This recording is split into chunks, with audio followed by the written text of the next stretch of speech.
माननीय मुख्यमंत्री जी की प्रेरणा से ये एक अत्यंत पुण्य का कार्य हो रहा है कि हमारे जो युवा उत्तर प्रदेश में विभिन्न जनपदों में पढ़ाई के अच्छे स्तर पे जाते हैं। उनको लगता है कि हम बड़ी सेवाओं में, ऑल इंडिया सर्विस जैसी सेवाओं में हमको भी मौका मिलना चाहिए। और मन में कहीं ये भाव आता है कि हम अगर बड़े शहर में होते तो किसी कोचिंग को ज्वाइन कर सकते थे, कोई गाइडेंस हमको ऐसी मिल जाती कि जिससे हम शहर के बच्चों से कम्पीट कर सकें। लेकिन मैं ये कहना चाहूँगा उन बच्चों को कि ये इतनी बड़ी पहल है कि अगर आपका बौद्धिक स्तर और आपकी तैयारी और आपकी मेहनत इस किस्म की है कि आप अपने सब्जेक्ट, अपने विषय पर पूरी मेहनत करते हैं, तो कोई भी ऐसी अड़चन नहीं है जो आपको ऑल इंडिया सर्विस में निकलने से रोक सके। कोई आवश्यकता नहीं है कोचिंग की। मैं अपना भी अगर उदाहरण दूँ, मैं इंडियन फॉरेस्ट सर्विस का अधिकारी हूँ और मैं लखनऊ में ही रहा, एक मध्यम वर्गीय परिवार में, और मैंने कोई कोचिंग ज्वाइन इसके लिए नहीं करी। सिर्फ इतना ज़रूर मैं कहना चाहूँगा अपने युवा भाइयों को, एक स्पार्क चाहिए होता है लाइफ में। एक स्पार्क, ऐसा स्पार्क कि हमें कुछ करना है, हमें कुछ बनना है। अगर आपके अंदर वो स्पार्क है तो आप बड़े से बड़े पहाड़ को भी चढ़ सकते हैं, बड़े से बड़ी बाधा को भी पार कर सकते हैं। और मुझे वो स्पार्क मिला था, कुछ समस्या मेरे संग आई थी और उसके बाद वो स्पार्क मिला था। तो उस स्पार्क में एक मन में एक फीलिंग थी कि मुझे कुछ बनना है, कुछ करके दिखाना है, जिसके लिए बुक्स सबसे पहले होती हैं कि जो किताबें प्रतियोगी परीक्षाओं के लिए उपयुक्त होती हैं उनको प्राप्त करना। और अब बहुत सी चीज़ें ऑनलाइन भी अवेलेबल हो जाती हैं, अवेलेबल हैं। और एक निश्चित शेड्यूल बनाकर मैं अपने यंग भाइयों से ये भी कहना चाहूँगा कि यंग बच्चों से कि life is a marathon race. ये मुझे 84 में सिखाया गया था, जिसके नाते ही मैं आज ऑल इंडिया सर्विस का अब मैं शीर्ष पेश विभाग पे पहुंचा हुआ हूँ। लाइफ कोई 100 मीटर रेस नहीं है कि तुरंत दौड़े और जीत गए। लाइफ एक मैराथन रेस है, ये लगातार चलती है। और मैराथन में अगर पूरी मेहनत से आदमी दौड़े तो वो तभी जीतता है। ये हमेशा याद रखना चाहिए कि एक आध अगर कहीं कोई दुश्वारी भी आती है, एक आध जगह कहीं कदम भी रुकते हैं, एक आध जगह अगर आपको हार जैसी भी लगती है, तो ये मत समझिए कि आप रेस हार गए, क्योंकि रेस मैराथन रेस है। रेस कोई 100 मीटर की दौड़ नहीं है कि एक बार दौड़े, पीछे रह गए और हार हो गई।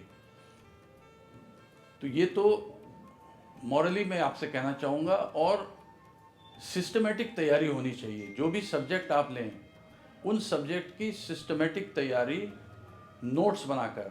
मुझे याद है कि मैंने जब सब्जेक्ट लिए थे केमिस्ट्री और बॉटनी, तो उन सब्जेक्ट का एक निश्चित टाइम शेड्यूल बना लिया था कि इतने घंटे मुझे पढ़ना है।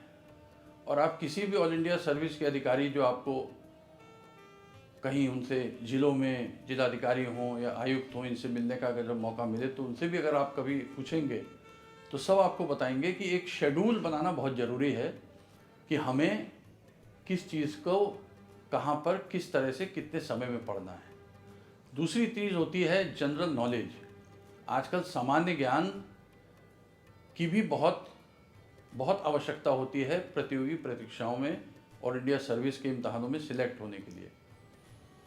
84 में जब हम सिलेक्ट हुए थे और आज जो है तो ज़माना इसलिए बदल गया है कि बहुत तरह के साधन है जिससे सामान्य ज्ञान को बढ़ाया जा सकता है। लेकिन मैं आज भी, जो हमने 84 में उदाहरण हमको दिया गया था कि किसी भी अखबार का एडिटोरियल पेज अवश्य पढ़िएगा, तो वो मैं अपने सभी प्रतियोगी जो भाई होंगे और कई कंपटीशन में जो हमारे कलीग्स हैं जो सिलेक्ट हुए हैं, वो भी इस बात को कहेंगे कि जो एक सेंटर पेज आता था जिसको एडिटोरियल पेज कहते थे, उस एडिटोरियल पेज को अवश्य पढ़ना चाहिए। उसमें जो बातें होती हैं, क्योंकि एडिटोरियल जिस व्यक्ति का होता है वो बहुत एक अपने ज्ञान से परिपूर्ण व्यक्ति होते हैं और छोटे से शब्दों में वो अपने ज्ञान को एक अखबार के 4 कॉलम में उड़ेलते हैं। और इसका उदाहरण सर विंस्टन चर्चिल का दूंगा। सर विंस्टन चर्चिल जो सेकेंड वर्ल्ड वॉर में जिन्होंने इंग्लैंड को जर्मनी पे विजय दिलाई थी, उनका इंटरव्यू लेने के लिए एक बार आर्मी के इंस्टीट्यूट के लोग पहुँचे, तो उन्होंने ये सवाल किया कि for how long I have to address. तो उन्होंने कहा साहब ये क्यों पूछ रहे हैं, इस इंस्टीट्यूट में तो लेक्चर लेने के लिए एक प्रेस्टिजियस मान। उन्होंने कहा इसलिए पूछ रहा हूँ कि अगर आप मुझसे आधे घंटे का समय मांगेंगे तो मैं आपको कल का समय दे दूँगा, अगर आप मुझे 15 मिनट का समय मांगेंगे तो मैं 1 हफ्ते बाद कर दूंगा, और 5 मिनट का समय मांगेंगे तो 1 महीने बाद का समय दूंगा। उनका ऐसा क्यों? उनका मैं अपने सारे ज्ञान को अगर 5 मिनट में उड़ेलूँगा तो मुझे बहुत मेहनत करनी पड़ेगी उसको 5 मिनट में फिक्स करने की। आधे घंटे में तो मैं बहुत सी चीज़ें कह दूंगा और बहुत सी चीज़ें कह के काम चला लूँगा, लेकिन 5 मिनट में अगर मुझे बोलने को कहा जाएगा तो मुझे 1 महीने का समय होगा तैयारी करने का कि मैं कौन से 5 मिनट में क्या चीज़ कहूँ।